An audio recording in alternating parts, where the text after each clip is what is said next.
Բարի լույս սիրելի հայրենակիցներ, օրը Կիրակի է։ Այսօր ես ուզում եմ շատ կարևոր մի քանի հայտարարություններ անել կապված Սահմանադրության, Հայաստանի Հանրապետության անկախության հռչակագրի եւ ընթացող process-ների վերաբերյալ։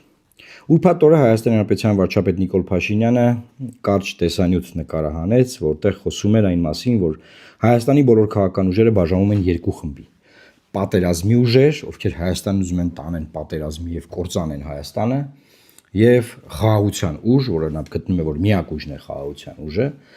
անգամ իր պարտնյոր, իր հետ կոալիցիա կազմած, օրինակ Արամ Զավենի Սարգսյանի կուսակցությունը չի դիտարկում այդտեղ, ասում է միակ ուժը մենք ենք, ինքը ասում է, եւ ասում է խաղաղության ուժի հետևից եկեք, իմ հետևից եկեք մեր օգտին քվեարկեք, ինչ նկատի ունի վարչապետ Նիկոլ Փաշինյանը։ Ուզում եմ շատ կարճ ռեպորտաժով կիսվել բոլորիդ հետ։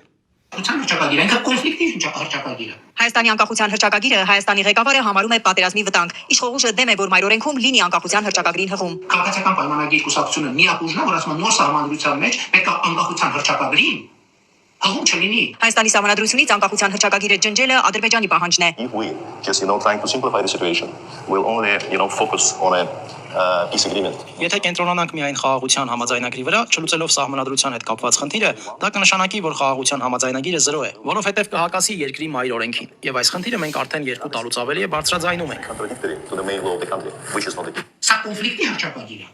Եվ եթե մենք գնում ենք այդ ճանապարհով, ուրեմն կոնֆլիկտը խուսափելի է։ Նիկոլ Փաշինյանն ու նրա թիմակիցները երկար ժամ Նախ ուզում եմ ասել, որ Հայաստանի ղեկավարը, երբ որ ասում է մեր անկախության հռչակագիրը կոնֆլիկտի հռչակագիր է, դրանով նա ըստ էության ցուցմունք է տալիս իր պետականության դեմ, որ իր երկիրն է, որը կոնֆլիկտ է հրահրել։ Այսինքն նա համարում է, որ Հայաստանն է կոնֆլիկտ է հրահրել։ Այսինքն սովետական միության փլուզման ժամանակ, փլուզումը, դրանից հետո, այսինքն նա պնդում է, որ մենք ենք կոնֆլիկտը հրահրել։ Մինչդեռ սա ադրբեջանական թեզ է, սա ադրբեջանական նարատիվ է եւ Ադրբեջանը մեզ մեղադրում է, որ մենք կոնֆլիկտ ենք հրահրել։ Իրականությունը հետեւյալն է. Հայաստանի Հանրապետությունը կոնֆլիկտ չի հրահրել։ Ադրբեջանը սկսել է քաղաքականություն, երկար ժամանակ վարել է, հետո ավելի է սրել այդ քաղաքականությունը, որը ուղղված է եղել իր սովետական միության տարածքում բնակվող հայերի դեմ եւ այն հայերի դեմ, ովքեր ունեցել են քաղաքական իրավունքներ, այսինքն ինքնավարություն, Լեռնային Ղարաբաղը ունեցել է ինքնավարություն։ Քանի որ Լեռնային Ղարաբաղի էջը ըստ էության փակված է, ցելի այնեքսներ, եւ որի ֆրասմեն էջը ուժեր կան չեն փակում, դա պատերազմ կբերի, բան խափում են, ստում են, որ դրանով ձեր ձայները տանեն։ Խափում են, որ ասում են կա Ղարաբաղյան շարժում, եւ այդ շարժումը հիմա ու շարունակում է, տանում է պատերազմի։ Հայաստանում Ղարաբաղյան շարժում գոյություն չունի, եւ այդ շարժումը ավարտված է, այդ էջն էլ փակված է։ Հիմա այս ինչ որ ուզում անի, փակում է Հայաստանի էջը։ Այսինքն Հայաստանի Հանրապետության Սահմանադրության պրեամբուլայից նախաբանից հանել Սահմանադրության պրեամբուլայից հանել անկախության հռչակագրի հղումը նշանակում է Հայաստանի ծննդականը մայր փաստաթղթի տակից հանել, այսինքն չկա նման պետություն։ Այսինքն Նիկոլ Փաշինյանի այս գործողությունը պետք է սրա դեմ պետք է պայքարեն բոլոր անկախական մարդիկ, ովքեր ուզում են որ Հայաստանը լինի անկախ երկիր, ինքնիշխան երկիր։ Նա հիմա գործում է Հայաստանի Հանրապետության անկախության դեմ։ Այս մասը անցանք, որ բացատրեցի, որ ոնց է ցուցմունքը, որտեղ կոնֆլիկտը մենք չենք սկսել, կոնֆլիկտը սկսել Ադրբեջանը, մենք պաշտպանվել ենք, գնացինք առաջ։ Նրանք հայտարարում են, թե սահմանադրություն փոխել-չփոխելը Հայաստանի ներքին գործն է։ Հետո էլ Սահմանադրական դատարանը քննեց ու որոշեց, ոչ մի տարածքային պահանջ չկա մայրօրենքում։ Անկախության հռչակագրի հիշատակումը իրավական ուժ չունի։ Փաշինյանը բարձր դատարանի որոշմանը հղումանելով էր արձագանքում Բաքվին, թե հարևաններից տարածքային պահանջ չունի Հայաստանը, բայց ադրբեջանական իշխանությունը չնահանջեց։ Խաղաղության պայմանագիրը ստորագրելու նախապայման դարձրեց հարցը։ Ով համաձայնա, եկեք իմ հետևից։ Նոր սահմանադրության տեքստը դեռ պատրաստ չէ։ Ուրեմն սիրելի հայրենակիցներ, Սահմանադրական դատարանը Հայաստանի Հանրապետության Սահմանադրության համաձայն եւ բոլոր երկրներում այդպես, ասենք երկիր կա Գերագույն դատարանները, Միացյալ Նահանգներում Գերագույն դատարանը մեկնաբանում է իրենց սահմանադրությունը։ Հայաստանի Հանրապետությունում մեր Սահմանադրական դատարանը միակ մարմինն է, որն իրավունք ունի մեկնաբանելու սահմանադրության մեջ գտնվող ամեն տառը, բառը, չգիտեմ ասում են սահմանադրության ոգին, հա, ոգին մեկնաբանում է, բան, այսինքն ուրիշ մարմին չկա, դա ոչ Նիկոլ Փաշինյանն է, ոչ իր մտերիմ Իլհամ Ալիևն է, ոչ Ռեջեփ Թայիփ Էրդողանն է, ոչ Ջեյհուն Բայրամովն է, ոչ Հիկմետ Նահաջիև, չէ, մեր Սահմանադրական դատարանն է դրա այդ մարմինը։ Մեր Սահմանադրական դատարանը քննելով այս հարցը, ասել է, որ այդ պրեամբուլայի հղումը բացարձակապես տարածքային որևէ պահանջ չի ընդհանրում հարևան երկրներից, որևէ երկրից։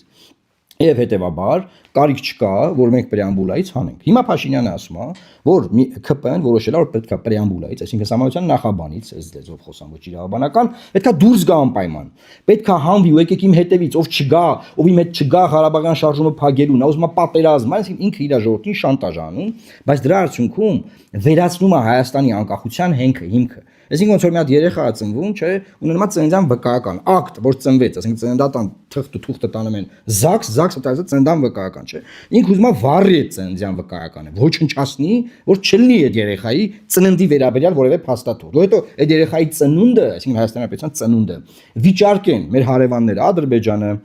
Թուրքիան, ուրիշ հարևաններ էլ կարան վիճարկեն, բացարձակապես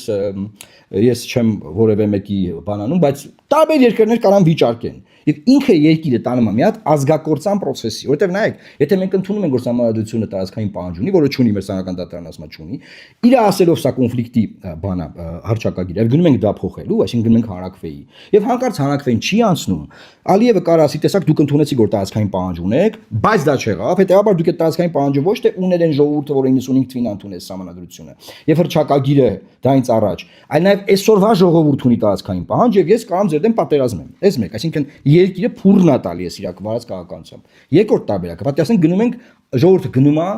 Ալիևի եւ Նիկոլ Փաշինյանի ոգեշնչմամբ տոգորված գնում է տեղամասեր, ինչ ես բացառում եմ ըստ էության, եւ ասում է այո մենք կողմ ենք հանեք Սահմանադրությունից նախաբանը եւ դրա համար բան արեք։ Ընդունում ենք Ալիևն ինչ ասում է, էսել ենք կատարեմ։ Չի եղել դեռ պայման պահանջ որ չենք կատարել։ Հետաբար որ ասում են ադրբեջանցիները չեն գալու, լավ դա Հավայի բանա, չի եղել պահանջ։ Այդ մարդը չի եղել մի բան, որ Նիկոլը չանի։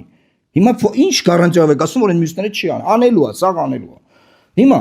եթե հանկարծ գնում ենք ասում ենք այո եւ այդ պահանջը կատարում ենք, երկրորդ տարբերակն եմ ձեզ բացատրում։ Մենք վերացնում ենք մեր ծննդյան վկայական։ Այս երկիրն ունենալու է ֆունդամենտալ խնդիրներ դրանից հետո։ Կարող չճանաչեն այս պետությունը։ Այսինքն Հայաստանը կործանում են ժողովուրդ։ Մենք ոչ պատերազմ ենք ուզում, ոչ պատերազմի կուսակցություն ենք, ոչ պատերազմ կա, ոչ կարա լինի, որովհետև այսօր պատերազմը խաղաղության soft power-ով է, փափուկ ուժով է տեղի ունենում։ Վերացնում են մեզ փափուկ ուժի միջոցով։ Նիկոլ Փաշինյանի եւ մյուսների գլխավորությամբ, նրանց ձեռամբ։ Եվ հիմա ասելի հայնեքստեր, ոչ թե մեզ պետքա ասել որ Սահմանադրության հանրակրվեին գրանք դեմ քվեարկենք, չէ, պետքա ամեն ինչ անել որ չլինի այդ հանրակրվեն։ Ոնց է հնարավոր անել որ այդ հանրակրվեն չլինի։ Պետքա Նիկոլ Փաշինյանը չլինի վարչապետ մայիսի 7-ից հետո։ Այ եթե ինքը չի լինում վարչապետ, այս իր տված խոստում էս պայմանավորությունը վերանում է։ Մենք հանրակրվեն չենք փոխում, հանրակրվե չենք անում, Սահմանադրությունը չենք փոխում այդ ձևով, չենք հանում Սահմանադրության մեջից մեր անկախության հռչակագրի հղում, այսինքն մեր ծննդյան վկայականը չենք ոչնչացնում ու Սահմանադրական դատարանի որոշումով, որ տարածքային պահանջ չունենք, շարունակում ենք բանակցությունները եւ կնքում ենք խաղաղության համաձայնագիր։ Էսա պետք է ինքը դուրս գա այդ արանքից, ասում ենք, եթե ինքը մնում է, իրան օգտագործում են այս երկիրը վերացնելու համար, ինքն էլ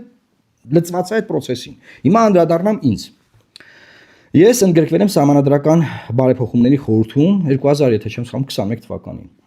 Այդ խորհուրդը պետք է փոխեր Սերժ Սարգսյանի կոստյումը, այսինքն այս ստոր, այս կեղտոտ, այս Հայաստանի գլխին այսքան արհավիրք բերած տականք, չգիտեմ ինչ բառ օգտագործեմ, Սահմանադրությունը պետք է փոխեր։ Այդ խորհրդի աշխատանքները ընթանում էր, մինչև այն պահը, որ վարչապետը գնաց ռադիո եւ հարցազրույց տվեց հունվար ամսին, որ մենք կարմիր շորերով ենք եւ ցուլը ուզում է մեր արձակի, դի կարմիր շորերը հանենք։ Դրանից հետո մենք բավականին սուր խոսակցություն ենք ունեցել, ես եւ ինքը, որից հետո այդ ժամանակ նաև հասունացել էր մնացած այլ հարցերով էլ վերջնականացվեց այդ պահին ես հրաժարական ներկայացեցի եւ դուրս եկա նկատի ունեմ հատուկ հանձնարարությունով դեսպանի պաշտոնից բայց շարունակեցի մնալ խորհրդում որ հանկարծ եթե իրանք բերեն պրեամբուլայի հանումը նախաբանը ես դեմ քվեարկեմ գոնե մի մարդ դեմ քվեարկի վերջերս լսել եմ որ խորհրդում էլի մարդիկ կան որ ուզում են դեմ քվեարկեն վստահ չեմ բայց կապրենք կտեսնենք հիմա այս հարց ունեմ ես այն օրը որ Ալիևը ասել է Հայաստանը տնային աշխատանք ունի գնացեք ձեր տնային աշխատանքը արեք եթե չեմ սխալվում կատարում էր որտեղ էր դոհաում էր չգիտեմ էական չի որտեղ էր ասում ես այդ օրը հարցերից տվեցի ասեցի ես Ալիևի տնային աշխատանքը չեմ կատարելու եւ հետեւաբար ես այդ օրվանից չեմ գնացել Սահմանադրական խորհրդի նիստերին մեծ հաշվով բոյկոտում եմ եւ այստեղ շատ կարեւոր բան կա հիմա Որ ջան, մեզ պարտադրում են Ալիևի պահանջները, որպես տնային աշխատանք խելոք նստել կատարել։ Այս խորհուրդը Սահմանադրության չի փոխում Սերժ Սարգսյանի կոստյումը։ Ուղղակի կոսմետիկ մի քանի բան են անում, ուզում եմ ձեզ իրազեկեմ, եւ վերջում հանգեցնելու են նրան, որ պրեամբուլան է փոխեցինք, նոր Սահմանադրության տեքստ ունենք։ Էս ա լինելու։ Ես ձեզ հիմա էլ ընդեղել եմ ասել, խորհրդումել եմ ասել, որ ես դեմ եմ քվեարկելու, ես դեմ եմ, դրա մասին խոսակցություններ եղել է, էլի մարդիկ են ասել, որ կա դեմ քվեարկեն, հիմա էլ եմ ասում, բայց ես այս պայից սկսած ես անիմաստ եմ համարում այդ խորհրդում իմ լինելը։ Ինչու՞, որովհետև արդեն նախանշված, այսինքն ինքը անդեկանելի է, այսինքն տեղել հարց չի քննարկվում։ Վարչապետն ասում է, որ 100% անես մենք հանրում ենք, պրծավ։ Եվ ավելին, այն հեղափոխության ժամանակ եղած այն խոստումները, մեր այդքան լոբինգ արած 2014 թվից 15 թվին որ սանացում ընդունվել է, որ այս սահմանությունը արհավիրք է բերել երկրի գլխին։ Պետք է այն փոխել, այս խորհուրդը չի կատարում։ Եվ իմացեք, սիրելի հայրենակիցներ, որ վաղը մենք գնանք պարլամենտ այս ընտրություններից հետո, մենք այս սահմանադրությունը փոխելու ենք։ Սարքելու ենք սահմանադրություն, որը սուպեր վարչապետական չի։ Այն այլանդակությունները, որ երկրում տեղի ունենում, նաև այս սահմանության պատճառով է, որ չկա հակակշիռներ, փոզսպումներ։ Եվ այդ ամեն ինչը մենք պետք է փոխենք։ Ես այդ նպատակներն եմ իմ առաջ դրել, որ փորձել եմ այդտեղ իմ ներդրումը որպես սահմանադրական իրավունքի մասնագետ ունենալ։ Բայց պարզվում է, պարզվում է, մենք պետք է Ալիևի հրահանգները կատարենք եւ Ալիևի ինչը հրահանգները տնային աշխատանքը բանը կատարենք, տնային աշխատանքն ասա մեր։ Եվ սա խաղաղության հետ կապ չունի, չխաբվեք։ Մնացածը ստեղից եթերը անդրադառնում է Մեսրոպ Մաշտոցին,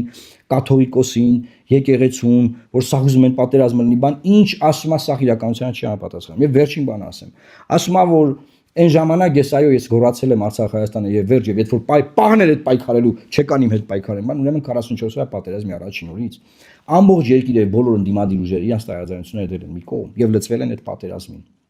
Բոլորը լծվել են այդ պատերազմին։ Այդտեղ որևէ վեճ բան չի եղել։ Գոնե մինչև օգոստոբերի 19-ը, երբ որ առաջ եկել պատերազմը կանգնեցնել, չի եղել որևէ ներքին խժդժություն։ Դրանից հետո չի եղել, եղել արդեն փակ հուսակցություններ։ Չի եղել, հետեւաբար երբ որ պատերազմը եղել, բոլորը քո հետևից եկել են։ Բայց ուրիշ բան է տեղի ունեցել։ Եթե դու այն ժամանակ սխալ ես հաշվարկել, հետո եկել ես հիմա ընդունել ես պրիզնատես եկել խաղաղության պլանը եղել ու դու մերժել ես ու ոչ մեկը չենք իմացել։ Դու խաղաղության պլան ես մերժել, ոչ մեկը չենք իմացել, ու գլխավորությամբ գնացել ենք պատերազմ, հավատալով որ էս է միակ ճանապարհը։ Վերջում պարզվում է խաղաղության պլանը եղել, մերժել ես։ Վերջում պարզվում է պատերազմ պարտվել ենք, որտեղ բարդակ ա եղել, կառավարում չի եղել, ու էլի 1000 պատճառ։ Ու հիմա եկել ես ասում ես պատերազմի ժամանակ երբ այդ պայքարին, վաղ չեք եկել, դե հիմա էլ պետք է սենց անենք։ Իսկ հարց ո՞նց է ալնում, որ այն ժամանակ դու ընդունում ես որ սխալ ես վերլուծել, սխալ ես կանխատեսել դու։ Հետեւաբար սենց է եղել, այսինքն որ գնացել ինքը ընդունում է, որ գնացել Արցախ գոռացել է։ Արցախը Հայաստանը եւ վերջ։ Այդ ժամանակ ինքը ընդունում է, որ ինքը սխալվել է։ Դե հարցը առաջանում։ Բա որ դու այդ ժամանակ սխալվել ես։ Մենք ինչ երաշխիք ունենք, որ դու այսօր չես սխալվում։ Ես վստահ եմ, որ դու այսօր ես հենց այդ սխալվում։ Այն ժամանակ էլ ես սխալվել։ Եվ այս քո սխալների պատճառով մենք անդադար ես երկիրը